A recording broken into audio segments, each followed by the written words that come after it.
The abortion debate is high on the global news agenda. No, that just came from the top of this building. An emotional end to the day, half a century of a woman's right to choose overturned. I don't accept this ruling. We're not going to go back.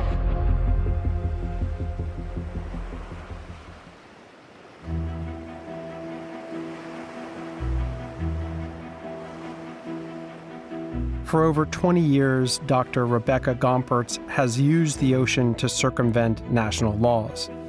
No, I don't think of myself as an outlaw. Can I think of another word? I'm a legal loophole. That's what I am. Dr. Gomperts is part of a band of mavericks and changemakers I've encountered in the ungoverned realm of the high seas, exploiting its lawlessness.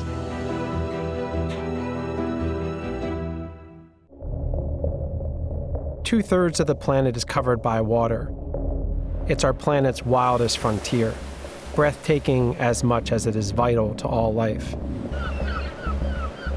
A place of discovery and endless reinvention, a metaphor for freedom, as well as a profoundly dystopian realm where the darkest of all humanities play out. Over 50 million people work at sea, and human rights and environmental abuses often occur with impunity. Six of you. 6 people we are sleeping in here. So hot. This is I've never ever seen this bad. My name is Ian Urbina. As a journalist, I've spent the past decade reporting from this lawless frontier. I run an investigative journalism organization called the Outlaw Ocean Project that reports about crimes happening in this space.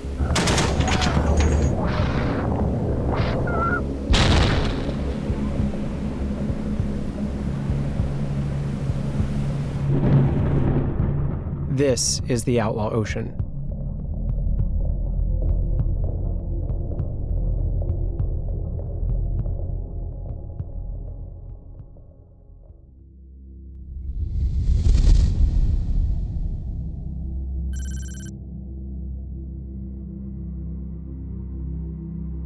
Until recently, abortions were a crime in Mexico. Here, hundreds of women had been jailed after seeking medical care due to botched operations, with hospitals reporting suspicious miscarriages to the police as they would gunshot wounds. But one woman had the idea to look to the sea to circumvent the law of the land. We can leave the banner with the number, but I want to take off this one because I think that I don't want to have problems now. I joined Dr. Gomperts aboard her vessel, the Adelaide.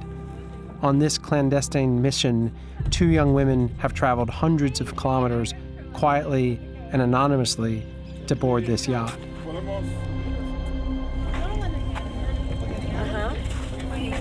Okay, all right, I'm gonna go up to the front and push it off. It's clear back there, right? Viene. Yeah, put it forward. Fine.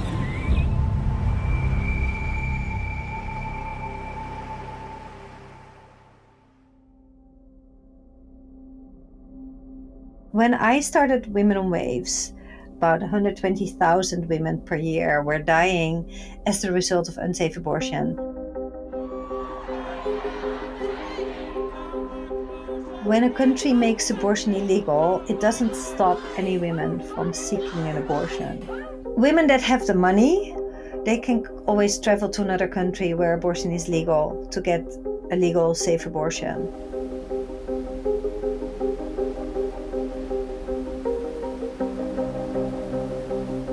The poor women that don't have these resources cannot. What it does, it's making her take risk, health risk, and her life risks in order to get it. How it works is that Women on Waves will rent a ship, go to a country where abortion is not allowed, where it's illegal. We sail into the harbor. There we can take women on board. We're sailing to international waters, and international waters is 12 miles outside the coast.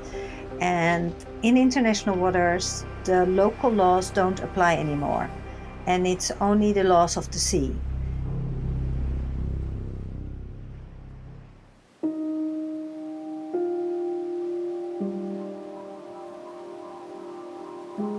Okay, Okay, so what does it say about the waves that they're coming south-southwest and they're 5 to 7 foot? Yeah, so we're totally exposed to all the swell right now. At this point, I'm trying to be unusually quiet and invisible because I'm truly an outsider in this context.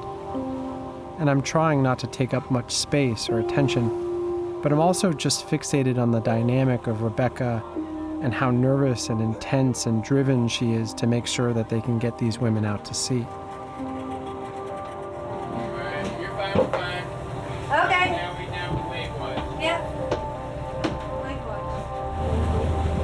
Sailing out of port was rough, and we even ran aground.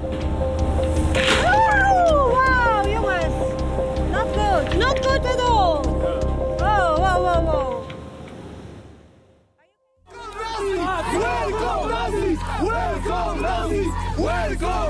Women on waves is highly controversial and has always been challenged, often violently. Get him out. There.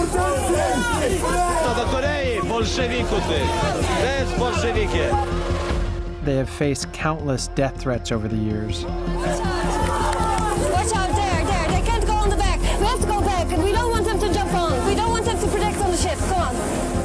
Yet stringent laws in these countries have never stopped abortions, only pushed them underground, forcing women to seek often unsafe procedures. We are not going into sea to break any laws. It's really to support the human rights, and so the universal human laws that we are supporting. We are looking for these loopholes to make sure that women have justice.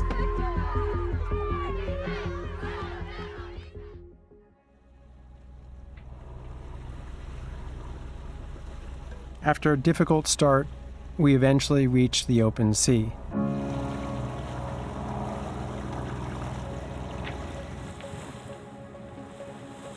We had a GPS and had the spot outside international waters marked on the GPS and on the map.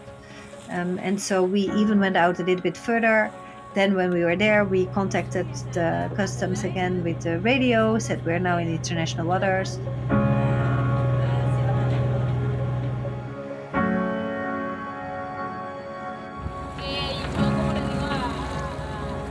Rebecca quietly came on deck to spend time explaining the procedures to the two women. I met women on waves because I saw a documentary of them on Netflix called Vessel. I found out on Monday that I was pregnant, and yesterday I decided I wanted to come on the boat. I think the boat shows the absurdity of the laws and the absurdity of being lucky to be in one place and not another, where you can have access to the rights you deserve. But you don't want to think about how it goes to bed? Perhaps you want to come with me those days, both of you? So my role as the doctor is to make sure that the woman that she's an unwanted pregnancy, that she's taking the decision to end the pregnancy in free will.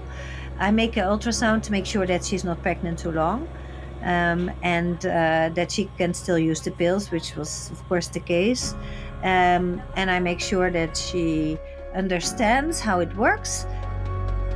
She understood, and she chose to swallow the tablet.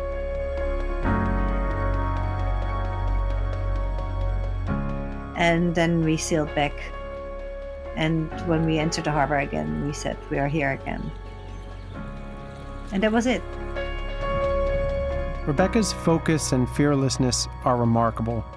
And unlike the captains I'd watched elsewhere take fish from protected marine zones or the companies that condone slave labor, Rebecca was not breaking the law, but taking advantage of a loophole in the outlaw ocean.